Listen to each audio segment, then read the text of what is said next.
kegiatan pembelajaran kita dengan materi seperti yang kemarin ya, yaitu materi perubahan sosial. Oke, TP-nya tujuan pembelajarannya juga hampir sama, di mana kalian dituntut nanti goalsnya itu untuk menyimpulkan perubahan sosial, menganalisis perubahan sosial, kemudian nanti bagaimana kalian menyikapi perubahan sosial yang terjadi di masyarakat.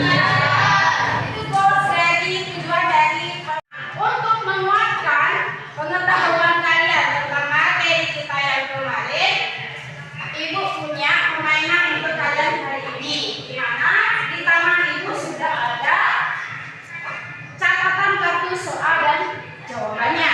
Tinggal kalian nanti menjodohkannya. Jadi nanti misalnya notanya pegang kartu jawaban, dia punya kartu jawaban yang dia dapat. Si Fahmi dapatnya kartu soal. Nah, maka kartu soal itu akan mencari jawaban di si Fahmi mencari kartu jawabannya di lainnya dan begitu seterusnya ya. Karena ini sifatnya random acak. Jadi kalian silakan yang punya kartu jawaban jangan pasif, silakan cari soal di siapa yang memegang kartu soal dari jawaban yang kalian punya ya. Kita mulai ya. Ada yang tidak? Oh, kita belum absen ya? Iya. Asli ada? Apa? Iya. Kenapa dia tidak hadir? Sakit? Sakit. Nurul Afifah. Dan yang terakhir Muhammad Iqbal. Alhamdulillah ya. Sebelum memulai pelajaran, kita berdoa. Berdoa. Mulai.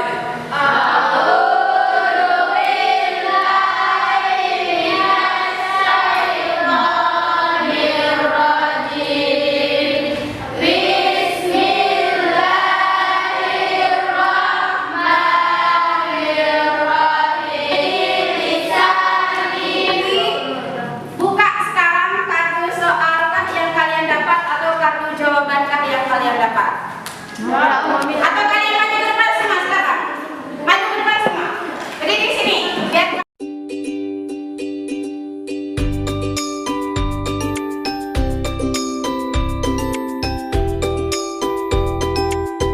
jawabannya. Ketemu pasangan masing-masing ya? Oke. Kalau gitu saya akan minta pertama dari sini Hafiz Ansuri dan Noraida. Coba dibacakan.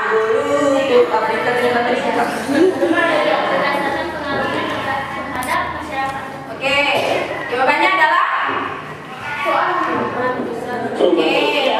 besar dan perubahan kecil. Nah, lihatnya ada cipta rasa dan karya menurut siapa? Oke, oke, good. Jadi semua sudah ada pasangannya masing-masing. Kasih plus buat kalian. Berarti materi yang kemarin itu sama luar biasa kalian ingat gitu ya. Kalian sudah tahu konsep-konsep yang kita bangun kemarin lewat diskusi dengan metode diskusi terbimbing dengan model pembelajaran tabel GS Learning. Ternyata kalian berhasil membangun konsep kalian tentang perubahan sosial, faktor pendorong, faktor penghambat, unsur kebudayaan. Di awal pembelajaran kita sudah mempelajari tentang unsur kebudayaan. Masih ingat nggak? Yang pertama unsur kebudayaan yang tadi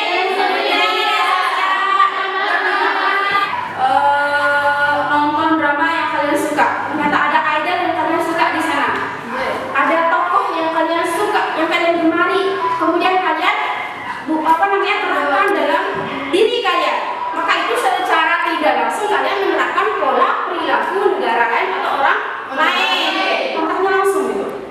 Itu menjadi pemicu pertama terjadinya perubahan sosial. Yang kedua, sistem pendidikan yang maju. Berdasarkan waktu perubahannya ya. Kemudian kita juga bicara sifat perubahan sosial. Masih ada yang ingat sifat-sifat perubahan sosial?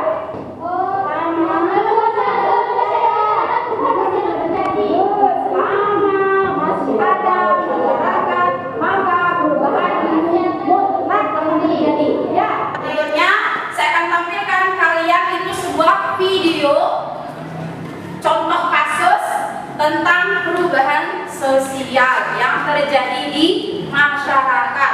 Nah, nanti kalian saya minta untuk dianalisis berdasarkan nanti LKPD-nya ada beberapa pertanyaan yang akan dilontarkan berdasarkan tampilan video yang akan tayang ya.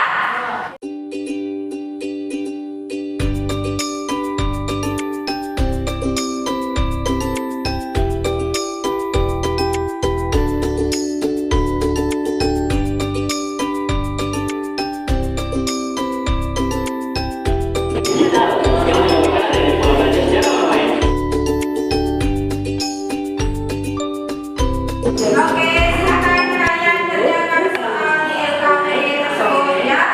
Ditulis soalnya, dicari jawabannya. Silakan.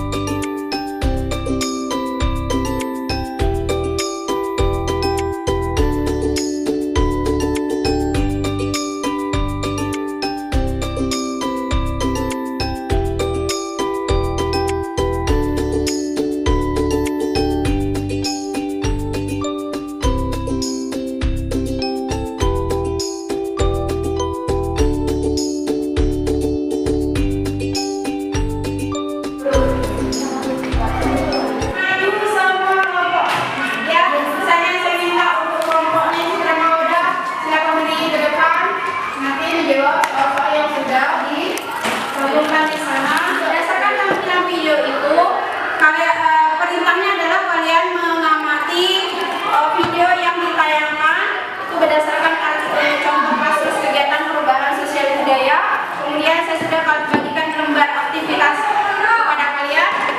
Oke, kita kasih kesempatan kepada kelompok Citra Moda. Silakan Citra Moda dengan kelompoknya maju ke depan. Assalamualaikum warahmatullahi wabarakatuh. Waalaikumsalam warahmatullahi wabarakatuh. Berdirinya kami di sini ingin mempresentasikan hasil dari mengamati video yang ditayangkan tadi. Soal pertama, mengapa budaya satu negara bisa diikuti negara-negara lain? Budaya suatu negara dapat diikuti oleh negara-negara lain karena adanya faktor seperti globalisasi, migrasi, dan pengaruh media. Globalisasi memungkinkan ide, nilai, dan budaya antar negara terpengaruh. Migrasi juga dapat membawa budaya suatu negara ke negara lain.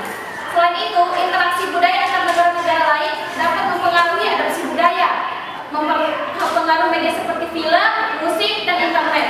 Juga dapat memperluas jangkauan budaya suatu negara. Semua faktor ini berkontribusi terhadap fenomena di mana budaya suatu negara bisa diikuti oleh negara-negara lain. Tuh, jawabannya keren ya. Oke, pertanyaan berikutnya. Pertanyaan kedua, bagaimana menyikapi budaya luar yang masuk di Indonesia? Cara menyikapi budaya yang masuk ke Indonesia adalah dengan menyarinya terlebih dahulu, mana budaya yang baik dan mana budaya yang buruk, dan tetap mempertahankan budaya sendiri. Budaya asing yang masuk ke Indonesia memiliki Kita lanjut. Pertanyaan berikutnya. bagaimana pengaruh teknologi terhadap gaya hidup seseorang? Teknologi membantu memudahkan kita melakukan sederhana, menegakkan yang jauh dan komunikasi juga mampu mengubah pengetahuan kita dan juga dapat berkenalan dengan siapapun. Pertanyaan terakhir, silakan. Pertanyaan terakhir, bagaimana menyikapi teknologi dengan baik? 1. Terus beradaptasi, jangan ketinggalan dengan perkembangan teknologi.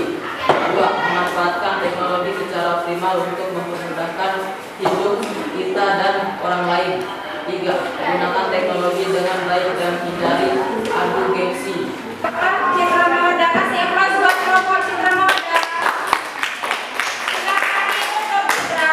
Sekian presentasi dari kelompok kami. Wassalamualaikum warahmatullahi wabarakatuh. Waalaikumsalam warahmatullahi wabarakatuh.